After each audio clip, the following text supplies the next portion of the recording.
西游记》第80回，差女遇阳求配偶，心猿护主食妖邪。话说这师徒四人辞别了比丘国，又开始了漫长的西行旅途。不多时呢，他们就来到了一片广袤的黑松林之中。师父坐在松树下休息，孙悟空呢则一个筋斗云飞出去，想要给师父找些吃的。俗话说站得高看得远，孙悟空飞起来一看呢，也看到了一些不寻常的东西。只见这空中飘着一块祥云，不用说，这朵云彩啊，肯定就是唐僧头顶的祥云了。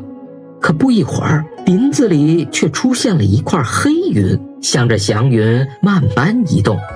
哎呀，不好了，师父肯定是遇到妖怪了。孙悟空急忙回到树林中间，只见大树上绑着个女子，而唐僧呢，正站在树下，想要把这个女子给救下来呢。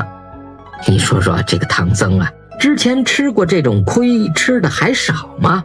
现在竟然还想救出这种妖怪变成的贫民，真是让人感觉绝望啊！孙悟空在唐僧身边是苦口婆心的劝说了半天，直到嗓子都冒烟了，唐僧才犹犹豫豫地说呀：也罢也罢，你经常看得准，这次就依你吧，咱们走吧。可是唐僧刚走了没2步，立刻就后了悔，奔回来还是把那个女子给救了下来，而且还带着她一路向西走出黑松林，直到镇海禅林寺门前。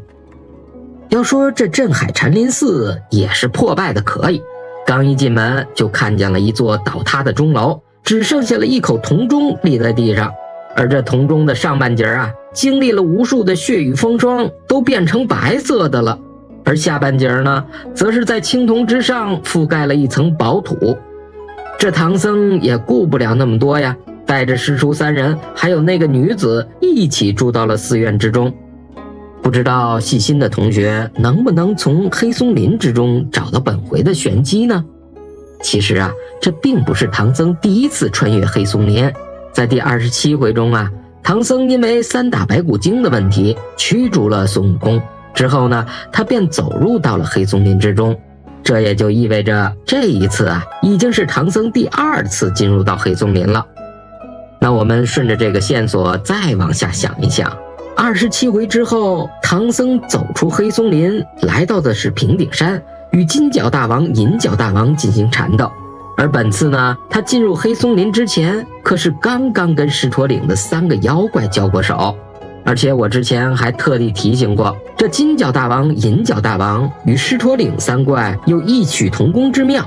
在平顶山之战后，师徒4人遇到的是被冤枉死的乌鸡国国王，而狮驼岭之前呢，师父遇到的则是郁闷了3年的朱子国国王。而乌鸡国和朱子国的故事也是十分相似呢。总结起来就是《西游记》的剧情其实都有一个轴心，取经的各个故事都按照轴对称的方式前后一一对应。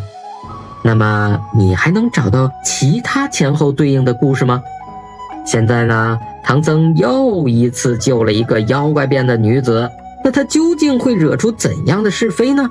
咱们呀，下回分解。